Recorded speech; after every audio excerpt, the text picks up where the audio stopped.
Well, this is Pure 24/7 Radio, and I'm Nathan Thomas here with the wonderful Andy Godfrey for our movie reviews once again. Hello, Andy. Hey Nathan, it's good to be with you. Last one of the year that we're going to Yes, do, I think.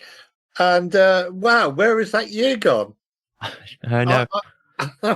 I was checking to date, and there are still a couple more films still to come out this year, so to be seen. So today I've seen 107 films at the cinema this year. Wow. A friend of mine messaged me this afternoon to say he'd seen something like 150, so I've got a bit of catching up to do. But I mean, we're going to talk about the best films of the year. That said, there are still a couple of films still to come out, including the new Robbie Williams biopic, Better Man, in which he's played by a chimp. Um, so we shall see what that's like. But yeah, I can't believe where the year's gone. I know it is already, the new year is soon to be upon us, and this is the final movie reviews of 2024. It's been a great year. I've loved doing these, honestly. So great to hear about movies and your thoughts on the latest releases. But for this week's movie reviews, we wanted to look at your top 10 of 2024. Okay, so we can do this. Can I just mention the worst five films of the year? Oh yeah, do that. Very, very, very quickly. So I'm not going to comment on these at all, but just to say, avoid Ghostbusters: Frozen Empire, Madam Web, Borderlands, Drive Away Dolls, and Megaflopolis. Actually, it's called Megalopolis, but I call it Megaflopolis. so Ghostbusters: Frozen Empire, Madam Web, Borderlands, Drive Away Dolls, Megaflopolis, all films to avoid. Just don't go anywhere near them. They flopped at the cinemas this year, and thankfully, rightly so, because they were all rubbish. Okay. So then we can get on to the good news now. Yes. So number 10. So last week, if you remember, we were talking about the fact that there was a new Lord of the Rings film coming Mm. out, and I was off to see it. So back it was 2001 and 2002, 2003.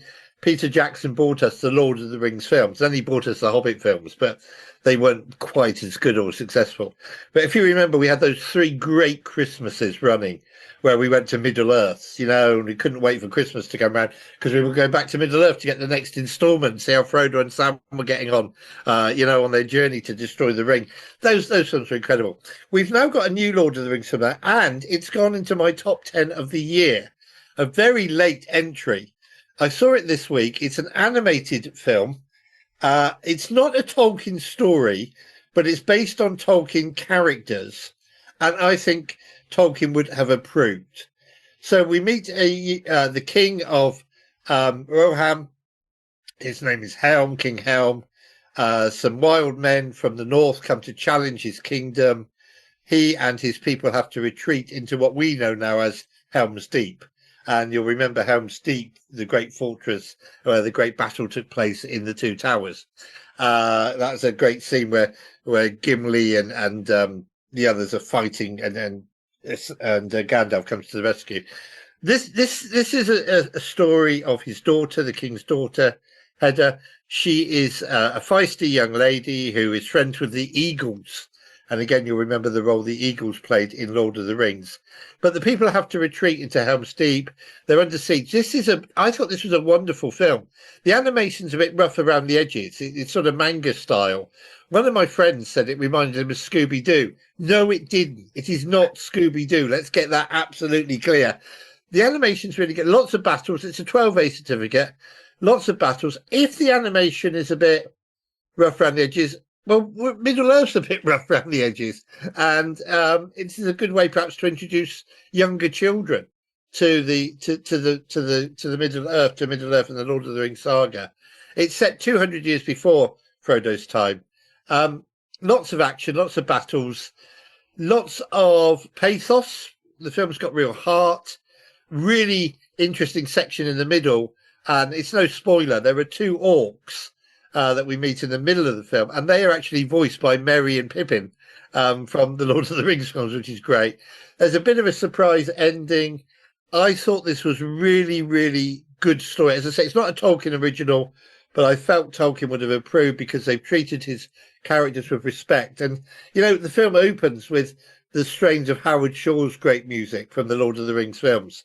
And it's a different composer, Stephen Williams. But as soon as I heard that music, I was hooked.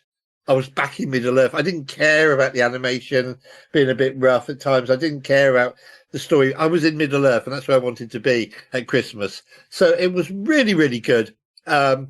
Great story about a feisty princess saving her people at Helm's Deep, and I thought that the animation was good. I thought that the story was good. So that's my number 10 film of the year. Very late entry, but I really enjoyed it. I mean, I thought it was good. And I think you would enjoy it because I know you're a Lord of the Rings fan. So try and see it on a big screen, because honestly, it's very rewarding to see it on a big screen. So that's number 10 this year. Number 9, film that came out earlier this year. Obviously, all these films are going to be earlier this year. Another film in the Mad Max saga. So I was saying to you off air, we've had over 16 sequels this year. We've had Inside Out 2, Deadpool and Wolverine, Despicable Me 4, Dune 2, Godzilla film, Kung Fu Panda 4, Beetlejuice, Venom The Last Dance, Bad Boys Ride or Die, Kingdom of Planet of the Apes. We had Ghostbusters Frozen Empire. We had Moana 2. We had Gladiator 2. You know, it's been a year of sequels, and I'm out of breath just listing them. But Mad Max Furiosa Mad Max was a film that came out in the summer. It was one of the big summer hits. Set in the world of Mad Max. So this is after the Third World War has devastated the planet. Petrol is a currency, as are ladies who can bear children, because the nuclear war affected childbirth. We've got a warlord who is seeking to find and raid other warlords for their petrol and for their women. It's an action-packed film, very, very loud soundtrack. I mean, I saw it on the super screen. Very loud soundtrack, gave me a headache. But the action is absolutely wonderful. It's a fantastic film, and really fits into the Mad Max saga. Anya Taylor-Joy stars in this. She's one of my favourite actresses. She was in a film called The Northman. It was great. She was in Last Night in Soho, which is one of my top 10 films of all time. She's just a wonderful, wonderful actress. She can say so much just with expressions on her face. She doesn't actually have to speak. You know what she's thinking. She's a wonderful actress. So I've gone for Mad Max. I've gone for Furiosa, Mad Max at number 9, Mad Max. Number 8, you'll remember we talked about this on the show. I've gone for The Wild Robot. So another animated film. I mean, a number of animated films this year. Just mentioned Inside Out 2, which was great, but didn't make my top 10. So The Wild Robot is a story of this robot that gets washed up on a desert island. At first, all the animals are terrified of him. He's kind of like a walking, talking Alexa. And he's investigating everything, and he's picking up animals and looking at them and trying to get to come to terms with his environment. But eventually they become friends with him. And when the company sends another ship full of robots to get him back, the animals don't want him to go. And there's this big battle at the end. But it's a real animated film with play. The best animated films are those where you forget you're watching animation and you come to really care about the characters. That was so great about the new Lord of the Rings film, The War of the Rohirrim. Nightmare Before Christmas, we mentioned when we were doing our Christmas countdown, clay animated characters. But when you're watching animation, if you come to really love and care about the characters, that's a winner. And Wild Robot was just beautiful to look at. Had a superb soundtrack, was a really good story, felt original, and like nothing we'd seen all year, and really good animation. So that was good. Number 7, I've gone for another one of those sequels that I mentioned, but simply because it was so good. I've gone for Dune 2. So we're on, Frank Herbert wrote all these books about the planet Dune. It's actually called the planet Arrakis. It's its proper name. It's a sand planet where a certain spice is produced that controls. Everybody wants to control this planet, and there's fighting and warring over it. So picks up directly where Dune left off. Everybody talks about first films in series as Dune 1, Toy Story 1. It's not. It wasn't Jaws 1, it was Jaws. It's not Toy Story 1, it's Toy Story.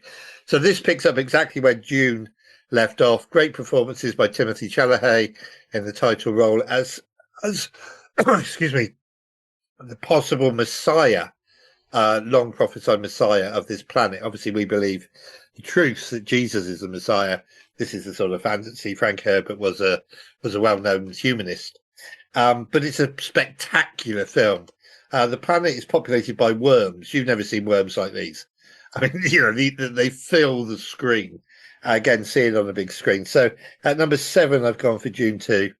Number 6, I've gone for a film called The Substance, which was a big smash hit. It's a body horror film.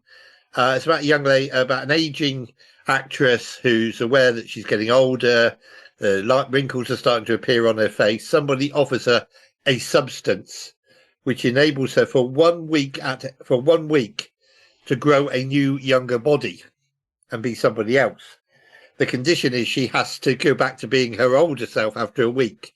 So she starts alternating 1 week as her older self, 1 week as her younger self. This is what this substance does. But then there's a conflict between the two. She wants to stay younger. She doesn't want to get older. But what's that going to do to her? It's a compelling, intriguing. Yes, it's a horror film, but it's a compelling, intriguing story, and it's got a lot to say about social media. It's got a lot to say about personality and celebrity. It's got a lot to say about this world in which we live, where nobody seems to want to grow old. Everybody wants to stay young. And is it all about looks? And so The Substance, I thought, was really good, really had a lot to say, and I really enjoyed it. Number 5, I've gone for The Bike Riders. So again, we talked about this on the show, if you remember. Back in the 1970s, a cameraman spent 2 years riding with a gang in America, bike riders gang, just taking photographs. And he published a book of these photographs. And they've taken that book and made it into a sort of semi-documentary film. With actors playing the bike riders. Just a wonderful insight into the lifestyle of these guys. It's a little bit violent in one point, but, these are gangs of bike riders. And it's a really compelling insight into how these guys live, just going from town to town on their bikes with their girlfriends. All that matters is the bikes, and this is their world. And I thought it was just a wonderful, wonderful, terrific film. Number 4, I'm going to get shot down for this because I'm going to say this is the best family film of the year. Other people will say Inside Out 2, which, as I say, is very good, and Wild Robot, which is very good. But I've gone for Harold and the Purple Crayon.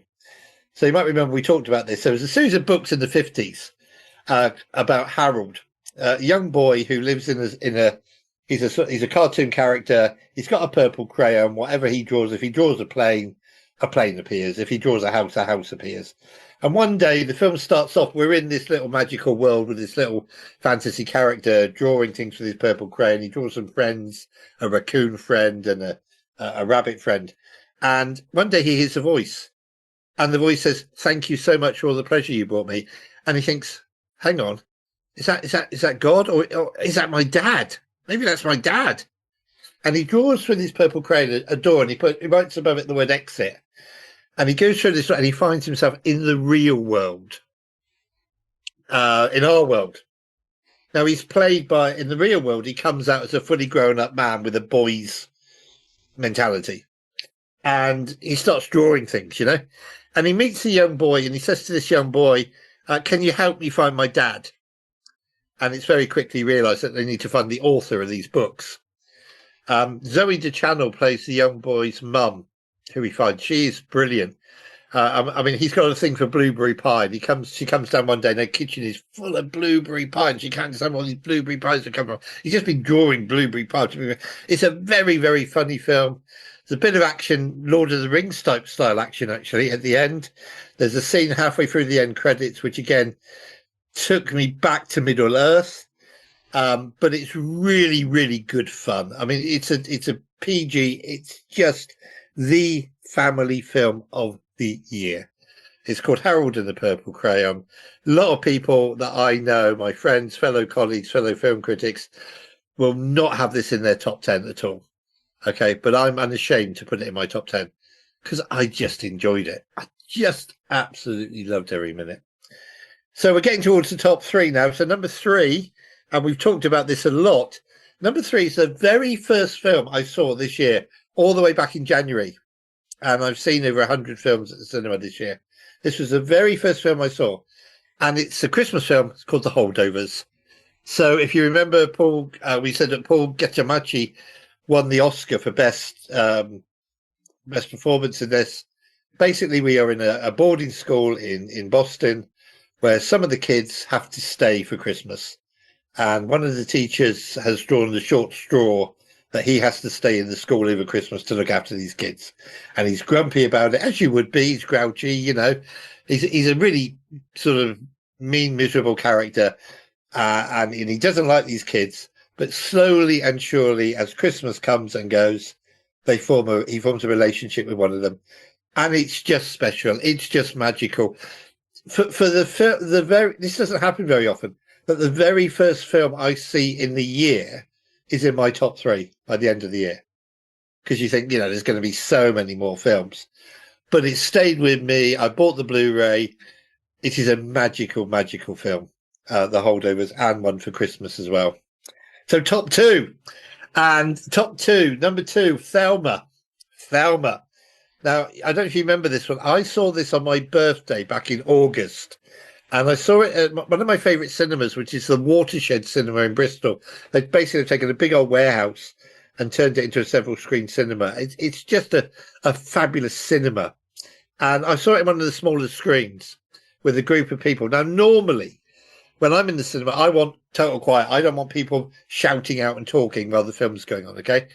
But this film, Thelma, was so funny that people were actually interacting with the characters on the screen, you know, and I didn't mind. There's one point where, so we are in an old people's territory, okay?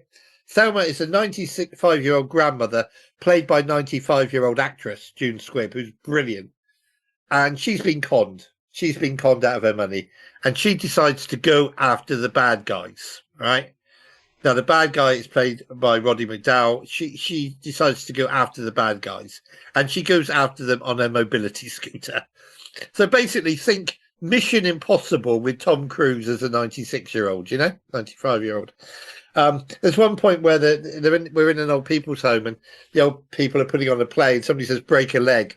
And somebody in the audience I was watching, they said, no, don't break it. Don't say that. It probably will break a leg. You know, it's that kind of film. It's very, very funny. Very powerful. It's got a lot to say about old people. It's got a lot to say about dementia and people who are suffering. It's got a lot to say about loneliness in old age. But it's a very, very funny film. It's like Mission Impossible or it's like James Bond when he's 96, you know, going on a mission. I mean, it is just wonderful. And for a long time, I thought nothing is going to touch that. That's going to be my number 1 film of the year. But then a few weeks ago, and you'll know what's coming, but a few weeks ago, Wicked came out. Now, I've seen Wicked twice. It's 2 hours, 40 minutes long. I went to see the stage show 2 days before I went to see the film. The film is so clever. Wicked. Now we've been saying that Wicked is about how the Wicked Witch of the West in the land of Oz, who Dorothy eventually kills, became wicked. Actually, I do need to put a little proviso in here because it's about so much more than that. It's really, seeing it again the second time, I realised it's actually about something wicked happening in Oz that needs to be put right. So let's just clear that up. It is about how the Wicked Witch of the West became the Wicked Witch of the West, but it's about something terrible happening in Oz that actually needs to be put right. And you can actually have a great deal of sympathy for the motivation of the Wicked Witch of the West in this. And I'm not going to say any more about the plot for those who haven't seen it. Absolutely banging tunes. Absolutely. I mean, the songs are by Stephen Sondheim. You need to play them. I mean, the soundtrack, I've been living off the soundtrack for the last couple of weeks. A song called Defying Gravity, which finishes the film. Now, remember, it's only part 1. This is just act 1 of the show. The show's 2 hours, 40 minutes. This film's 2 hours, 40 minutes. But it's not baggy. It's really great. And there's a song which Stephen Sondheim wrote to be a showstopper for the end of Act 1.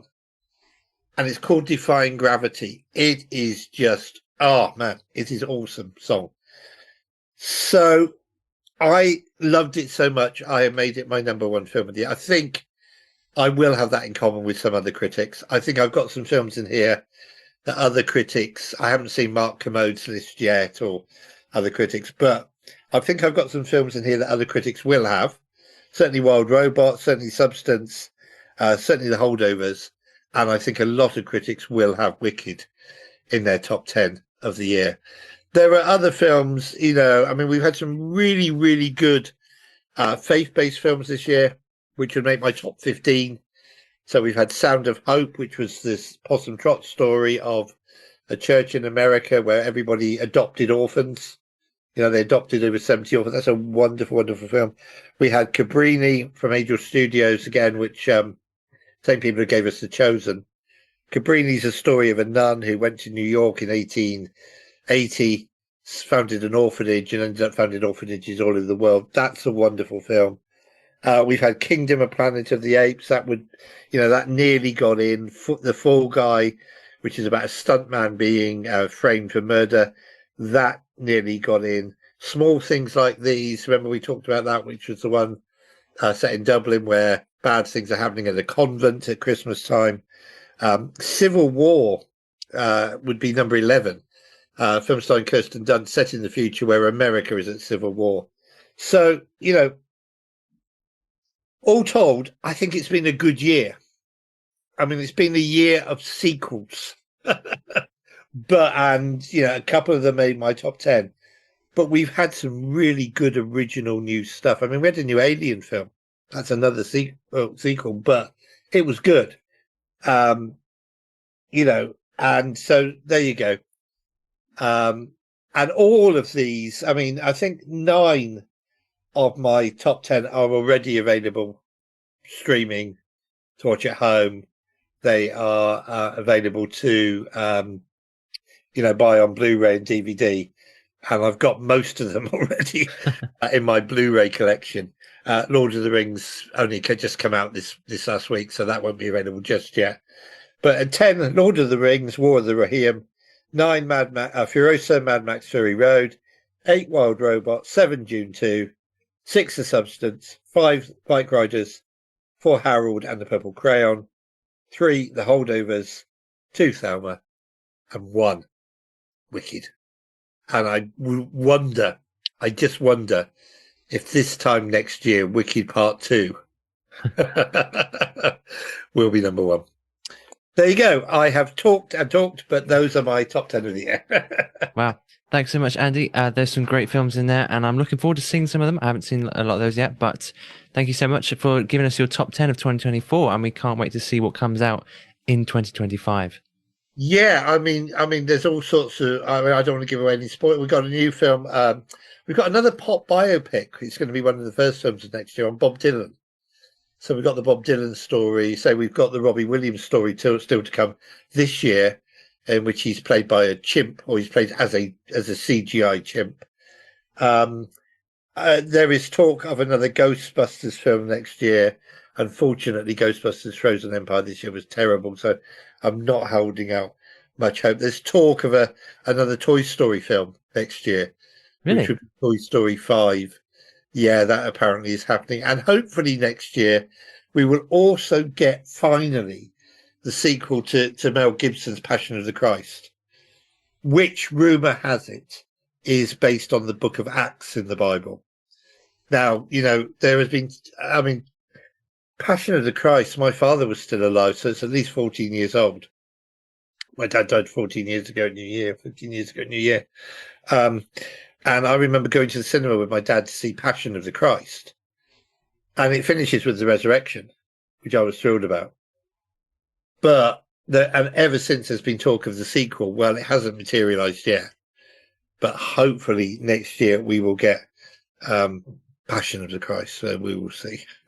Okay. Well, thank you so much, Andy. Great to speak to you once again. And thank you for bringing us your top 10 movies of 2024. Absolute pleasure, Nathan. I look forward to seeing you in the new year. And we'll do it all over again. Absolutely. God bless you, and God bless Pure. The Pure newsletter comes out once a month and is designed to build up, entertain and encourage you. Sign up for our newsletter at pure247radio.org.